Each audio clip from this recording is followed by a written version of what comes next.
Hello, hello, hello, hello. It's me. It's me, Pastor Tanya Wright of the Be Ye Holy Church. Just coming out, getting one of those little dry packs of, not dry packs, but one of those non-refrigerated packs of tuna, where it comes with tuna and tuna salad and crackers. I'm loving them. They're only $1 at Walmart, and I'm loving them. Um, I like tuna a lot, even though they say the tuna company going out of business. I like me some tuna.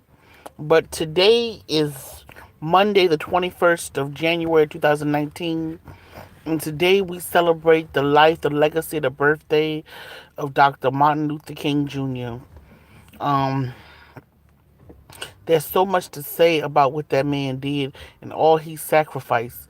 But his wife sacrificed something too, not having her husband, knowing that he was could have been killed at any time, and their kids went without a father. The kids went without a father, and they shared their father with the country. I learned from what's the black woman name on Star Trek? I can't think of her name, but she was the first woman in outer space, and she said she was gonna quit the show, but Dr. King saw her and told her don't quit because he was a Trekkie. He loves Star Trek. I said Dr. King likes Star Trek. I love Star Trek. Go ahead, Dr. King. He was a real person, you know.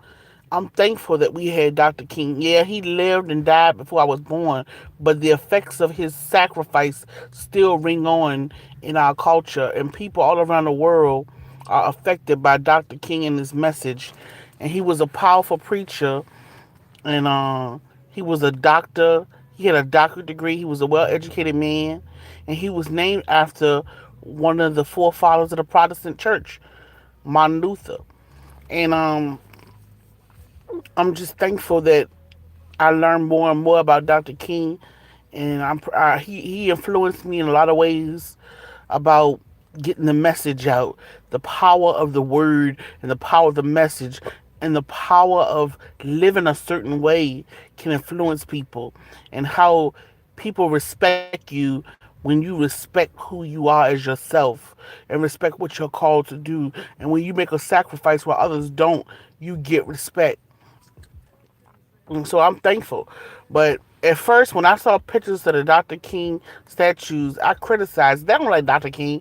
So I decided to go to Washington, D.C. with my friends from Africa one day to see the statue myself. Let me tell you, you talking about somebody who almost broke down and cried like a big baby.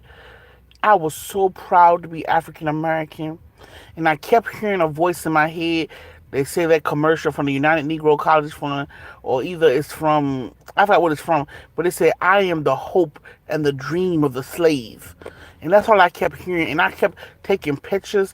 And then DC, where the statue is located, is easy where you can park your car and walk right to it. And you're not supposed to park right there only for a few minutes. But I parked my car and I was in awe. And behind it, they got praying hands and they got his words that he spoke written in cement.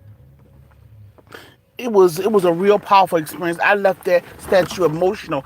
It felt like I was meeting the real Dr. King. That's how I felt.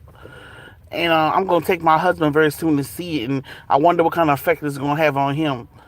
But Okay. I'm glad we have this holiday that's celebrated in all 50 states, and I'm glad it's a holiday that's federal and state.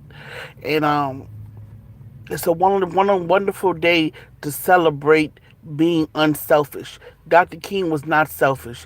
He gave his very best for the sake of us all. It wasn't just for blacks, it was for everybody. The disabled, the this, the that, whatever. He opened the door for a lot of people. And I'm thankful for his message. But now what do we do? Dr. King has been dead since 68. What have we done? And what are we doing? And what would he say about the state of this country? What would he have to say about the state of this country? Not only is he talking about the president or what Congress is doing, the Supreme Court, but what are the citizens doing? Because we are the people. We are the people. The Constitution is about we. The Declaration of Independence is about we, the people. It's the people. Like the song said, power to the people. It's for the people and of the people. Democracy. So what are we, the people, doing to make the fabric of America better? not dependent on administration or this person or that. What are we doing? Because there's power in the people.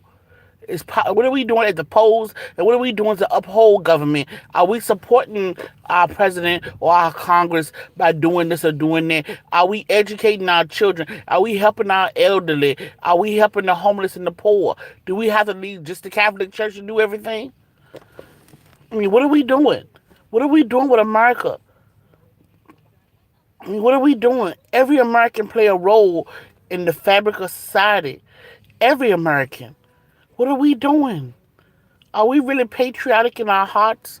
Or are we just leading to what we spoil fat brats? What are we doing? I mean, really, I titled this Dr. King now because all of us can be Dr. King.